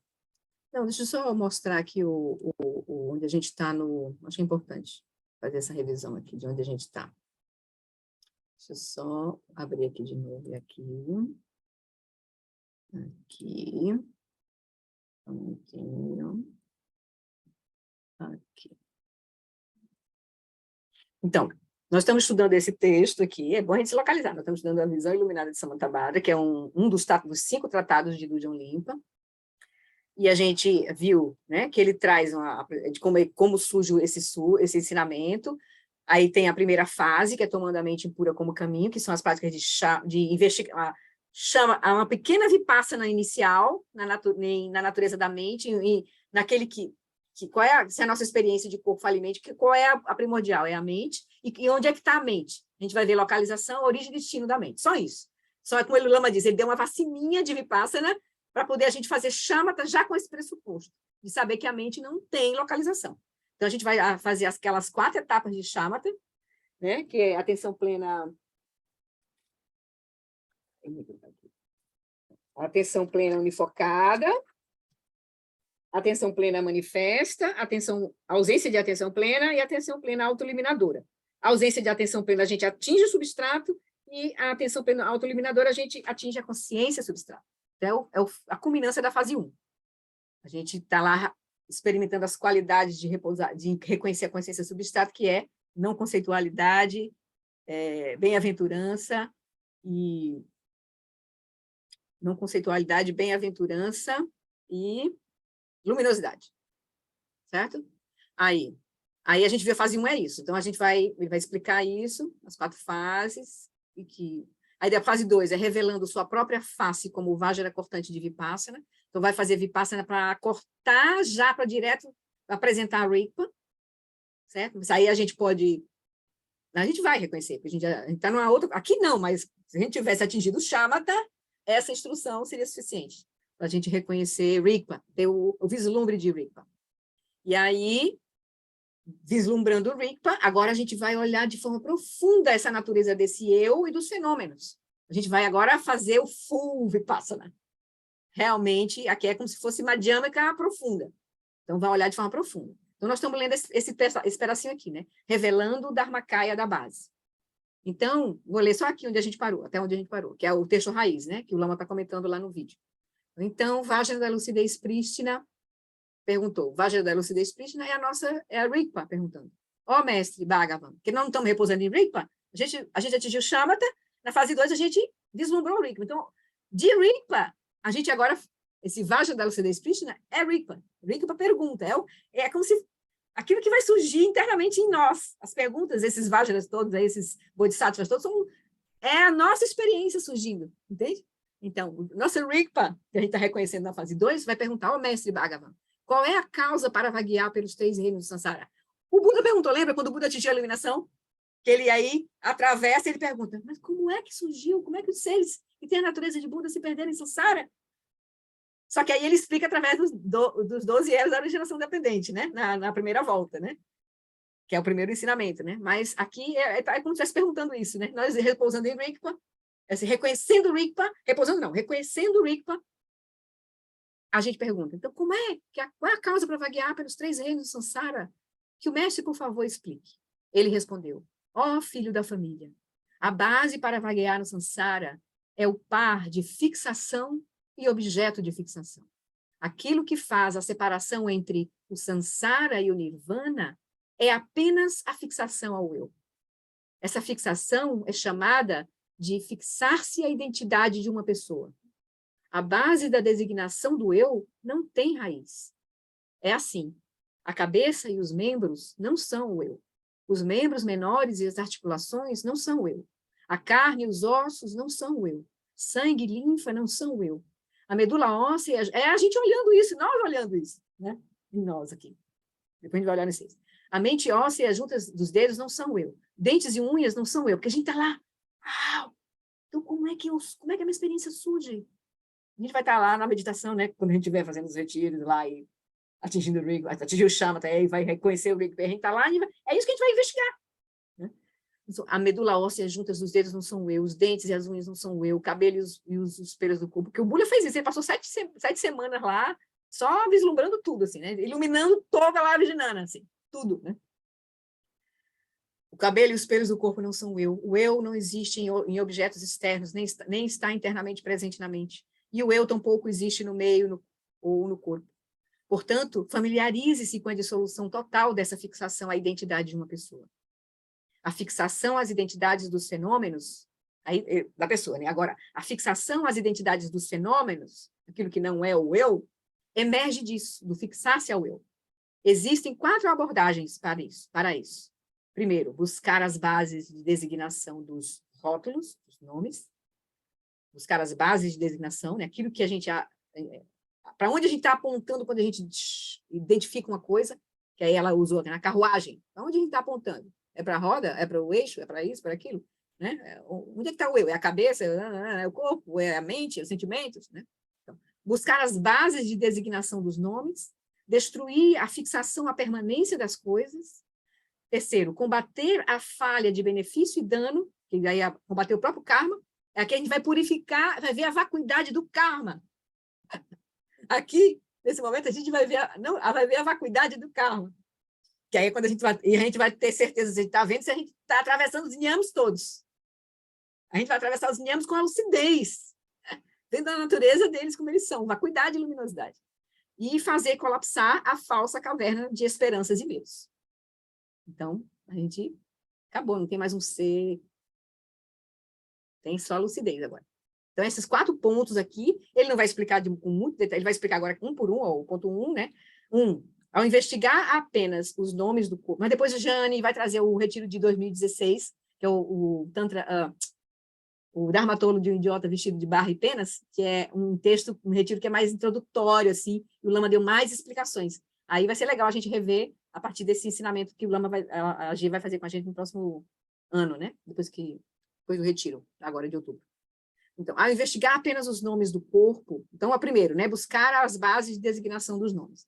Isso tudo aqui é para a gente, como é que a gente vai investigar, vai romper, liberar a fixação, as identidades ao eu dos fenômenos, né? Então, ele vai dizer, existem 4 abordagens para isso. Buscar as bases de designação, primeiro, dos rótulos, dos nomes. Depois, essas outras 3. Então, a primeira, que é buscar as bases de designação dos nomes. Ao investigar apenas os nomes do corpo, a compreensão de tudo mais se seguirá. Então, ele vai dizer, apenas ao investigar o rótulo, o corpo, a compreensão de tudo mais, que é fenômeno externo, ao eu, né? Porque o corpo também é um fenômeno externo. O eu, esse senso de eu é uma coisa que não é o corpo, a gente já viu, não é o corpo, não é... Então, tá. Então, o que é o corpo? O corpo parece ser algo, mas o que é o corpo? Aí a gente vai... Aí ele diz, se você examinar esse rótulo corpo, do mesmo jeito que você examinar esse rótulo corpo, com todos os detalhes que ele vai trazer, aqui ele traz um pouquinho, mas no Vajrayana são 3 páginas, 4 páginas, investigando todos os detalhes do corpo, assim, por exemplo. Então, aí ele vai dizer, tudo mais a compreensão de tudo mais, de todo e qualquer fenômeno, se seguirá igualmente. É assim que você vai fazer a compreensão de todos os fenômenos. Então, é assim. Aí você vai investigar, então, o nome corpo, né? O rótulo corpo. O fenômeno que a gente rotula como corpo. Então, é assim. A cabeça não é o corpo, os braços não são o corpo, as laterais do corpo e as costas não são o corpo, as pernas e articulações não são o corpo, a carne, o sangue, os ossos, a medula, os canais, os tendões não são o corpo. Da mesma forma, em relação aos braços, os dedos não são os braços. Aí ele vai pegar aqui, ó. Aqui eu tô imaginando o corpo, né? Os braços não são o corpo, as pernas... Né? E da mesma forma, em relação aos braços, agora ele pegou um outro rótulo, braços. Em relação aos braços, os dedos não são os braços, nem os antebraços são os braços, a parte superior dos braços também não são o braço, os ombros não são o braço, a carne não é o braço, a pele não é o braço, os ossos não são o braço. Aquilo que se chama de pernas também não são os quadris, não são as coxas, não são as panturrilhas, os dedos dos pés, tá? E nem o que se chama de coxas são a carne, os ossos, a medula, os canais, os tendões. Ele vai procurando, vendo que todos os rótulos é um composto de partes. Todos os rótulos são um composto de partes. Nós paramos aqui, tá? Lá no texto, a gente vai voltar lá. Da mesma forma, busque pelas bases de designação individuais de objetos externos ao corpo. A gente analisou o corpo, todas as partes do corpo. Agora a gente vai ver coisas externas ao corpo. Então, foi aqui que a gente parou. Dá tempo ainda? Vocês estão cansados? Querem seguir lá no texto ou querem ficar aqui? Vocês é que dizem. Porque aí, para terminar o capítulo, vai chegar perto de 8 horas, tá? Estão cansados? Como é que estão aí? Digam alguma coisa. Sim ou não? Sim? Não? Ó, Laca, não. Jane, sim? Então, estão mais para cima. Então, vamos aproveitar o embalo aqui. Rapidamente. Então, nós paramos. Ups, sorry. Stop share. Vem para cá. Aqui. Ah, não. Aqui. Pronto. Então, da mesma forma, partindo do corpo, busque pelas bases de designação individuais de objetos externos, todo o resto. Por exemplo, o que é chamado de casa não é terra ou pedras, nem é madeira ou paredes. De maneira semelhante, ao examinar cuidadosamente todas as bases de designação, cada uma por sua vez, elas desaparecem completamente. Quem não puder ir, queridos, fiquem à vontade, viu? Façam uma dedicaçãozinha e podem ir tranquilos. Vai ficar gravado, né? Vocês veem lá depois. Então, nada é encontrado objetivamente por si mesmo. Tudo que você designa, identifica, concebe, é imputado a algo que ele não é.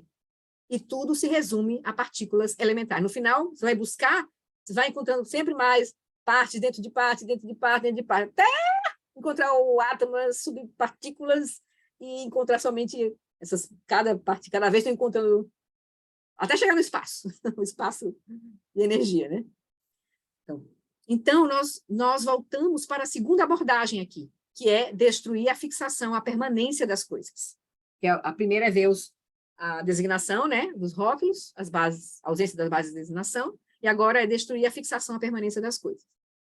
Então, é desta maneira que se investiga se tudo o que parece ser real é verdadeiramente existente ou não. Se algo é definitiva e verdadeiramente existente, ou seja, se algo existe por sua própria natureza, ele intrinsecamente, objetivamente, carrega seus próprios atributos, independentemente de qualquer outra coisa. Então, se algo é definitivo e verdadeiramente existente, então, por implicação, ele existe independentemente. A gente já viu lá na primeira volta, lá, que tudo é interdependente, né? Então, é impermanente e tudo é interdependente um pouco, né? A originação dependente mostra isso, tudo é interdependente. Mas a gente está aqui fazendo essa checagem de novo. Se tem algo verdadeiramente existente, então ele tem que existir independentemente de qualquer coisa. Portanto, ele não tem relação com qualquer outra coisa. Então, se a mão existisse verdadeiramente, ela não tinha dedo, não tinha relação com a pele. Era uma coisa que se autogera. Mas a mão está dependendo. E o que a mão só surge, ela não era assim, ela foi se desenvolvendo, aí era um óvulo com espermatozoide, era um feto. Então, ela surge de causa e condições o tempo inteiro, como a semente que gera o broto, que gera a árvore, né? Então, vai dizer. Então, se algo existisse verdadeiramente, então ele teria que ser independente, portanto, não tem relação com qualquer outra coisa. Ele seria autônomo que significa que deve ser imutável. Esta é uma implicação, é uma inferência que se faz, né? Mas não é óbvia, mas é uma implicação. A gente olha que parece que existe, mas se você investigar logicamente, você vai ver. A implicação vai ser essa. Se existisse inerentemente, tinha que ser independente, imutável. Se fosse algo inerentemente existente, seria inerentemente estático, não mudaria. A nossa mão teria nascido desse tamanho e ficaria desse tamanho, nunca mudaria, não envelheceria, né? Então, independente de quaisquer relações com qualquer outra coisa. Não seria influenciado por qualquer outra coisa, porque carrega intrinsecamente sua própria identidade. Então, vamos mudar um pouco aqui a tradução. Ele fez uma mudança no texto lá, então você pode fazer isso também em português, gente. Ele mudou o texto que estava assim: se algo existisse inerentemente, estava assim o texto, lá no texto raiz, que a gente leu agora, está assim: se algo é definitiva e verdadeiramente existente, deve ter todas as 7 qualidades do Vajra indestrutível. Ele mudou. Não é se algo é. Se algo fosse verdadeiramente existente, deveria ter todas as 7 qualidades do Vajra indestrutível. Ou seja, deveria ser invulnerável, isso tudo por implicação da existência inerente. Se tivesse existente inerente, seria invulnerável, indestrutível, real, incorruptível, estável, totalmente imune a obstruções e invencível, chamada as 7 qualidades do Vajra. Essas 7 qualidades, quem tem é a natureza primordial, é a nossa natureza primordial, ela é assim. Mas todos os outros fenômenos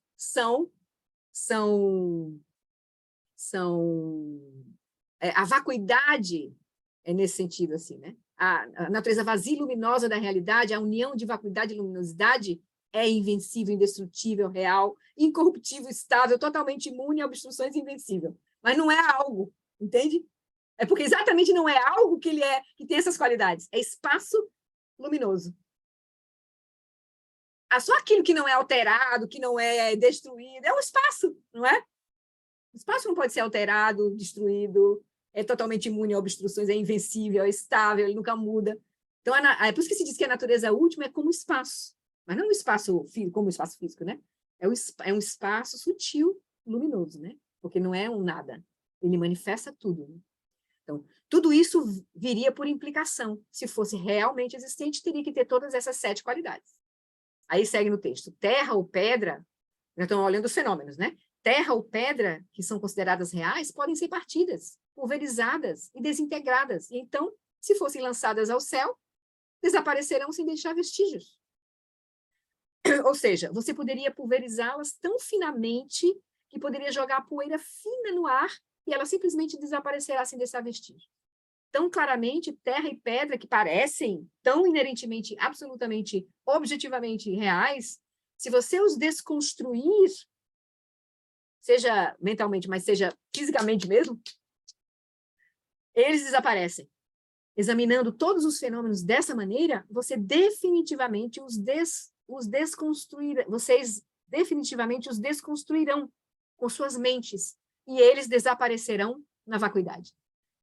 O que é desaparecer na vacuidade? O que vai desaparecer na vacuidade?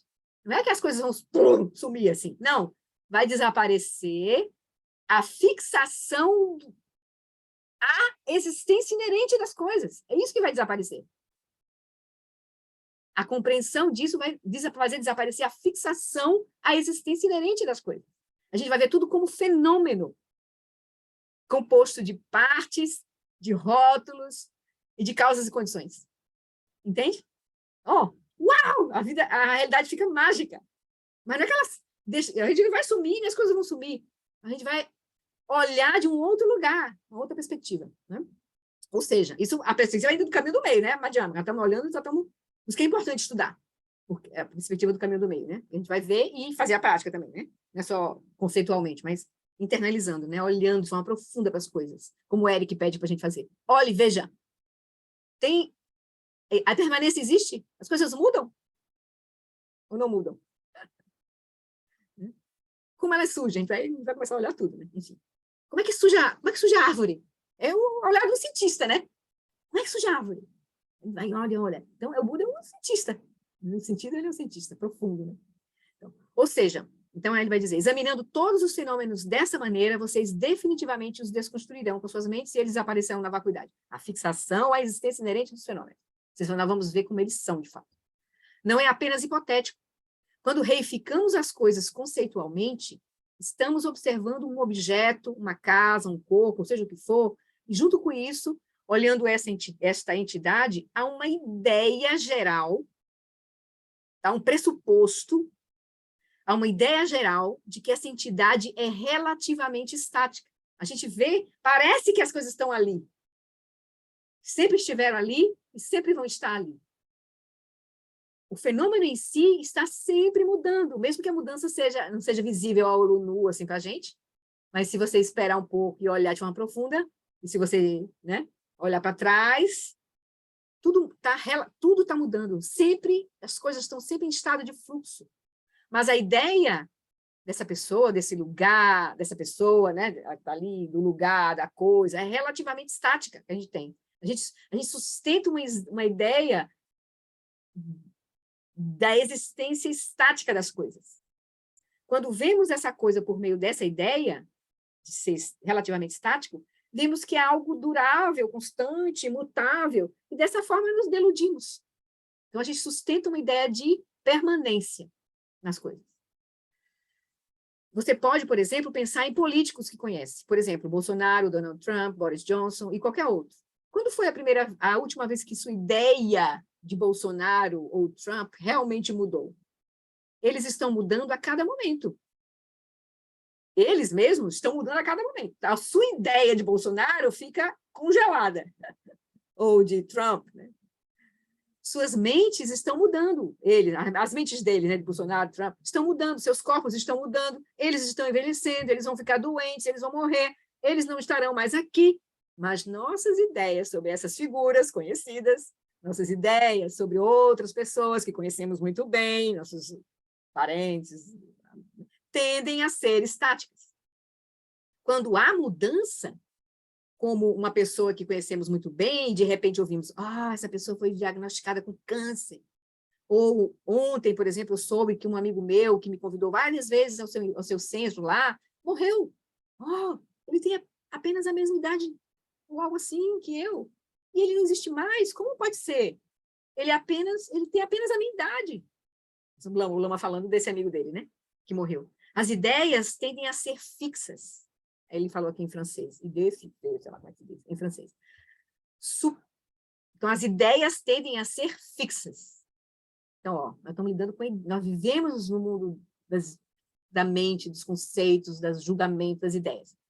Como poderia ser? Sobrepomos essas ideias fixas e vemos o mundo como sendo relativamente estático. E então ficamos chocados quando há mudança climática global, quando há seca, quando há adversidades inesperadas. Ficamos chocados. Como isso pode ser? Isso porque, com a reificação, nós congelamos o mundo e outras pessoas. Quando dois cônjuges se divorciam, eles estão se divorciando de uma pessoa com quem eles têm, da ideia que eles têm daquela pessoa. As ideias fixas que ele tem daquelas pessoas. Quando as pessoas experimentam baixa autoestima, elas também têm uma ideia fixa de si mesmas. Da mesma forma, os narcisistas. É assim que congelamos o mundo. Na realidade, não na realidade, mas em nossa imaginação. Se a gente olhar profundamente para os fenômenos, aplicar as 4 aplicações da atenção plena, a gente vai ver que tudo é impermanente, insatisfatório e não tem eu, né? Então, ficamos constantemente chocados quando há uma mudança inesperada. Agora, aqueles de nós que são realistas, por exemplo, podem dizer, as pessoas que são realistas, né? Acreditam na existência das coisas. Bem, isso é muito bom, isso é filosofar. É isso que os filósofos fazem.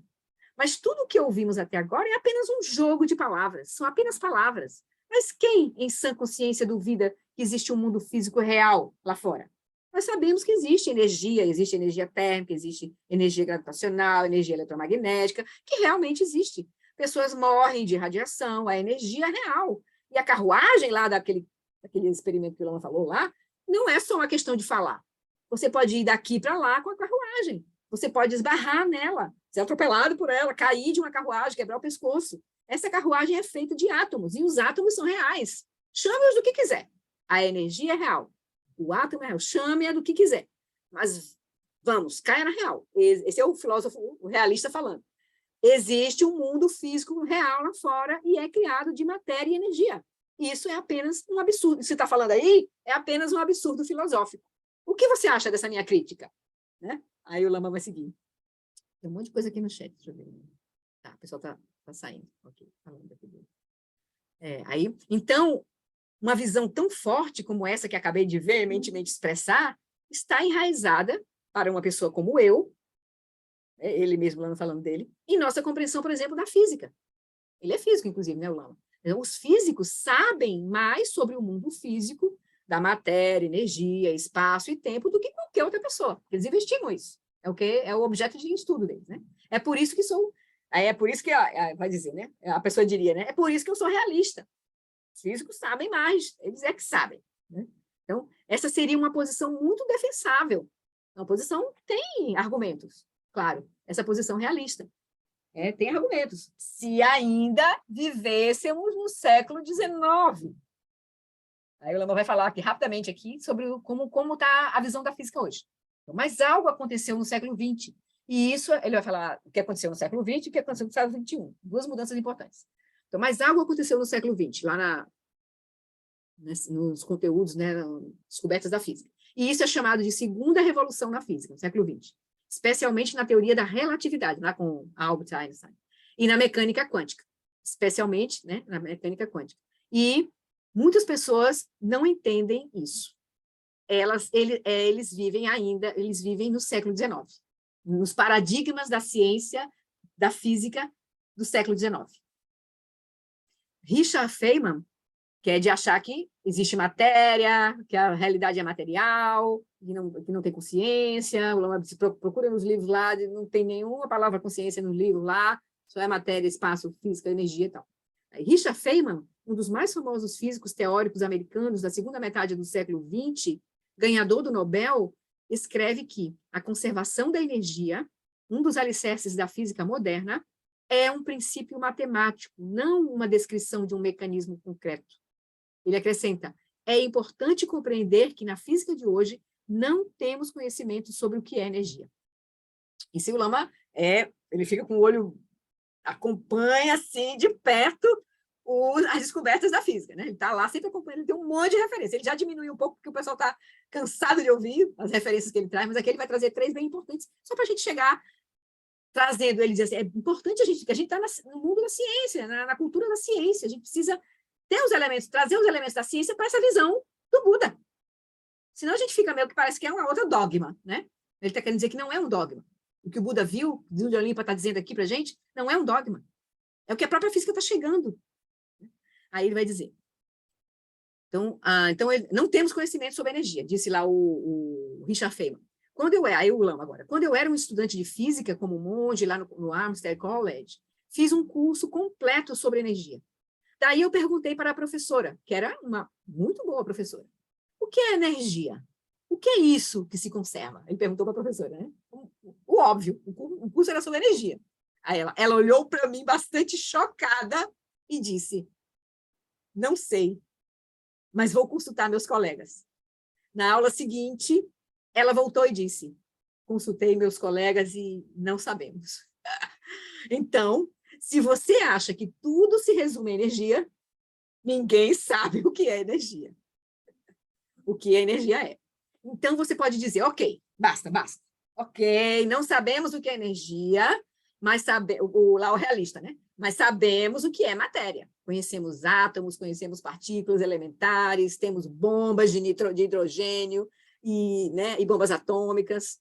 Os átomos são reais. As partículas elementares que constituem os átomos são absolutamente reais. Aí, bem-vindo ao século XX, em que Steven Weinberg, outro prêmio Nobel de Física, um dos principais físicos teóricos da segunda metade do século XX, declara: na receita do físico para o mundo, a lista de ingredientes não mais inclui partículas. A matéria perde, assim, seu papel central na física. Tudo o que resta são princípios de simetria, que é uma forma de falar energia, átomos, explodiu, átomo e energia. Aí, lá vem o realista de novo. Pelo menos temos o espaço, né? O espaço é real. Aí ele diz, bem-vindo, colega, ao século XXI. Aqui eu vou citar Robert G. Graff, ele é diretor do Instituto de Estudos Avançados de Princeton. Não existe Instituto de Estudos Avançados de Física superior a este nos Estados Unidos, que é de onde surgiu, né, o professor também, o Albert Einstein. Era de lá. Então, e ele declarou recentemente, apenas 2 anos atrás, isso 2000 e... ano passado, né? 2 anos atrás, ele disse o quê? O que estamos aprendendo hoje em dia é que talvez tenhamos que abrir mão daquilo que Einstein considera sagrado, ou seja, o espaço-tempo. De acordo com a teoria conhecida como universo holográfico, o que está acontecendo no espaço, em algum sentido, está todo descrito em termos de uma tela aqui fora, em uma esfera que está infinitamente distante. A descrição final da realidade reside nesta tela. Algum lugar lá fora, isso é como um projeto, algum lugar lá fora, essa tela. Isso é como um projetor de filmes, cria uma realidade, uma ilusão da realidade, isso é como um projetor de filmes cria uma ilusão da realidade tridimensional que estou experimentando agora. O entrelaçamento quântico, sugere ele, pode ser o que forma o verdadeiro tecido do universo. O entrelaçamento quântico, que é quando parece que... Eu já vi assim, um videozinho rápido sobre isso. É que uma partícula influencia a outra instantaneamente. Então, não tem espaço-tempo. Eles fazem um experimento a nível quântico, que eles fazem um experimento com uma partícula, a outra partícula é afetada instantaneamente. Então, isso é um entrelaçamento quântico, assim, né? A ideia do entrelaçamento quântico. Aí ele vai dizer, então, isso, o entrelaçamento quântico, sugere ele, pode ser o que forma o verdadeiro tecido do universo. E então cito, ou seja, a coemergência, outra palavra para entrelaçamento quântico, né? Então, o elemento mais intrigante do entrelaçamento que você sabe que de alguma forma 2 partículas no espaço podem se comunicar, resulta em um problema menor, porque o próprio espaço desapareceu. Não há mais espaço. Então, já tinha energia, puff, átomos, puff, agora espaço, puff. Está acabando, viu, gente? Vamos seguir aqui para fechar o vídeo. Então, uma citação final. Aí ele vai citar mais um. Desta vez, de um dos principais físicos teóricos dos Estados Unidos de hoje, brilhante iraniano, canadense, americano, ele é iraniano, canadense, americano, de nome Nima Arkani Hamed, amplamente conhecido como absolutamente brilhante. Então, é um físico super, não é um místico, é um físico altamente conhecido e respeitado. Ele está falando para um grupo de 300 físicos proeminentes.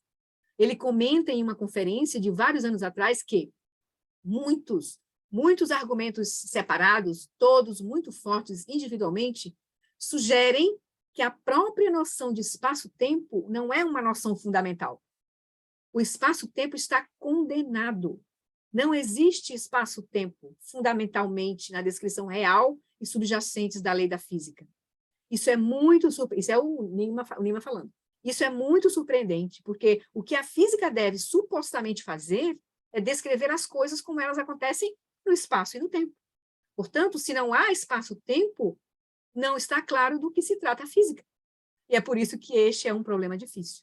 E este é um comentário bem sério. Esse é um trechinho da fala dele nessa conferência aí para 300 físicos proeminentes. Então, talvez estejamos nos aproximando, aí o Lama aqui, brincando, talvez estejamos nos aproximando da grande perfeição do materialismo. Ele não diz que tem a grande perfeição em todas as ciências e tradições? Vai chegar à grande perfeição da ciência, do materialismo.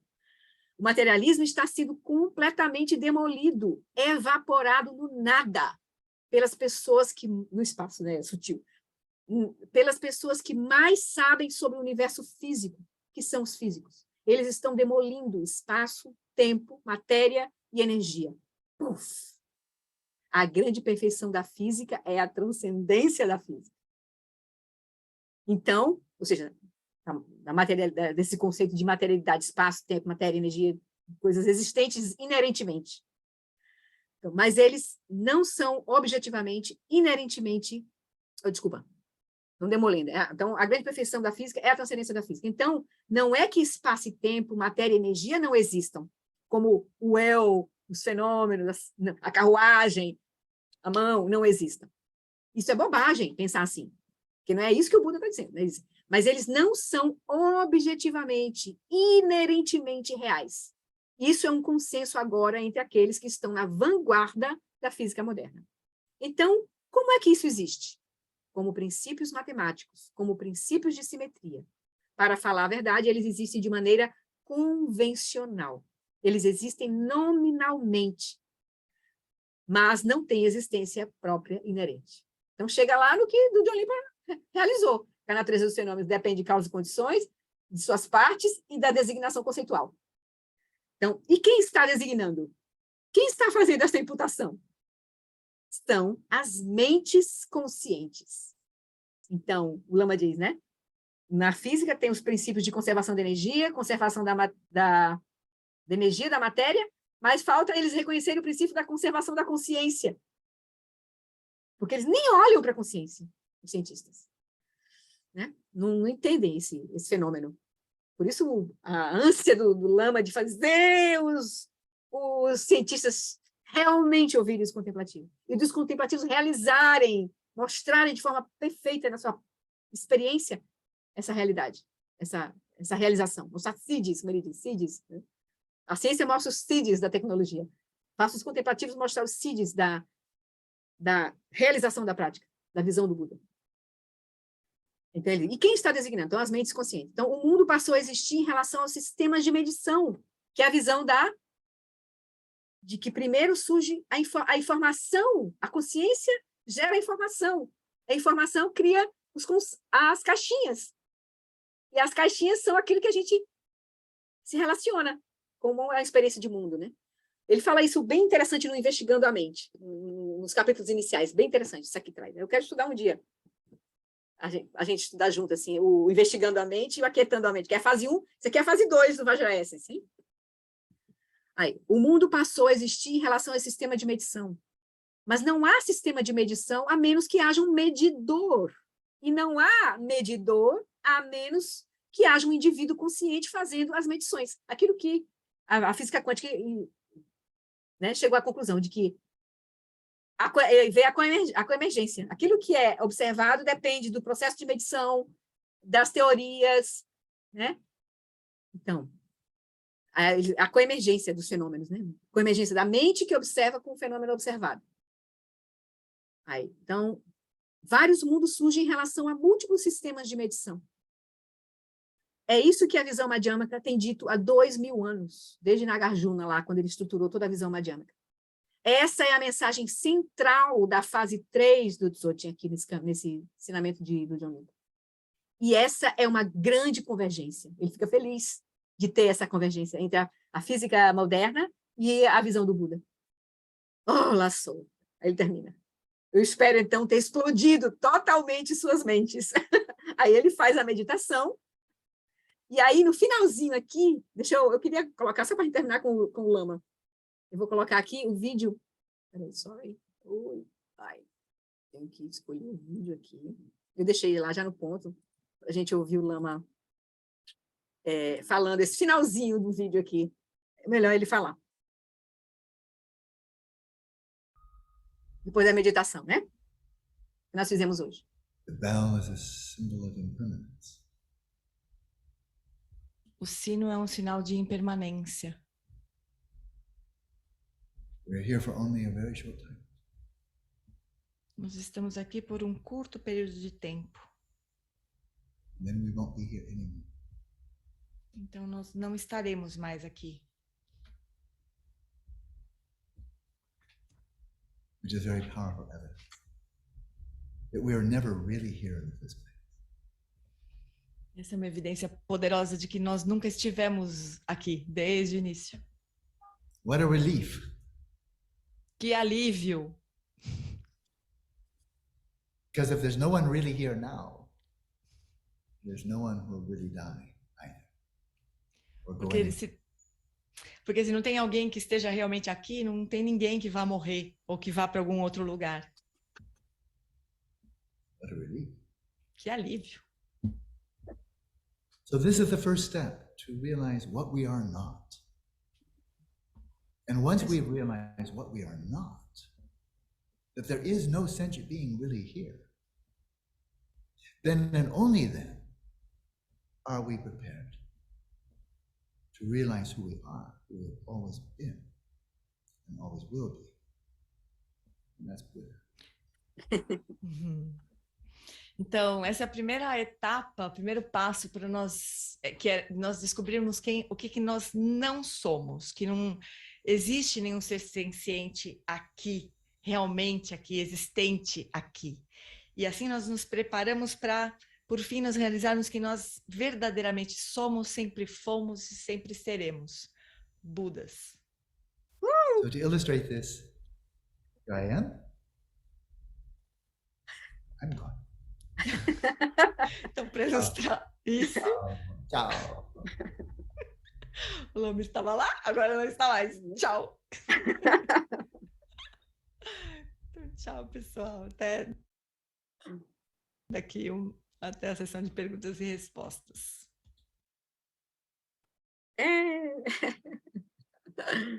Pronto, fim.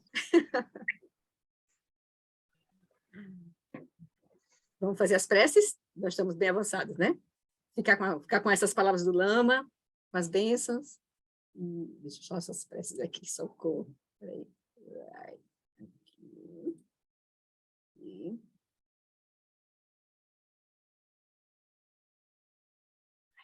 Só um minuto, toda vez eu fico enrolada aqui para fazer essa mudança.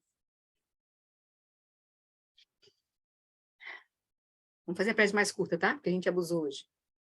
Por essa acumulação de méritos, possa eu obter a onisciência que tudo vê, e possam todas as falhas ser superadas. Por essa acumulação de méritos, possa eu obter a onisciência que tudo vê, e possam todas as falhas ser superadas, tudo aquilo que impede da gente ver essa onisciência ser superada. Que do turbilhão de ondas revoltas do nascimento, velhice, doença e morte, deste oceano do Sansara, aqui mesmo onde a gente está, possa eu liberar os seres. Primeiro a gente vai se liberar, claro. Vai liberar os seres. Vamos fazer a prece do Lama Alam em português, que a gente já faz em benefício de todos os nossos, reconhecendo, né, agradecendo todos os nossos lamas. Que o professor Sakyamuni, o grande Vajradhara, e aquele que sustenta os mistérios de todos os jinas, Padmasambhava, possam firmar os pés de lótus daqueles que sustentam os ensinamentos e fazem com que os feitos do Buda brilhem como o sol e a lua. Aquele que derrama uma grande chuva de amor sobre seres em terras distantes e sustenta-os com o néctar dos ensinamentos do Buda, aquele ilimitadamente afortunado, o grande ser conhecido como Alan Wallace, possa sua vida ser longa. Em Jambudvipa em geral e especialmente no Ocidente, você ilumina os ensinamentos dos jinas como a luz do sol. Ó mestre, possam sua longevidade e seus feitos ser muito extensos, e possa você guiar todos os seres no caminho da liberação. Prece para que os ensinamentos de Dudjom Limpa sejam preservados. A extensiva tradição da transmissão de Padmasambhava é a escola da tradução antiga da grande perfeição. Dudjom Limpa é o sustentáculo desses ensinamentos da essência definitiva, que seus profundos termas possam ser preservados pelo estudo e pela prática, para que não diminuam até o final da existência condicionada. E a gente vai fazer a última dedicação. Por essa virtude, possa eu rapidamente realizar o Lama de Odiana e possa eu conduzir todos os seres, sem exceção, a esse estado de realização. Gewadi, Nidudá, Ogen Lama Dugine, Droatika Malupá, Dei Salagopar, show.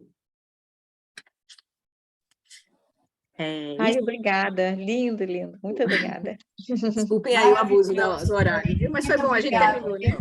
Boa semana para todos. Obrigada, Flori. Obrigado. Maravilhoso. Bom, querida. Tchau, gente.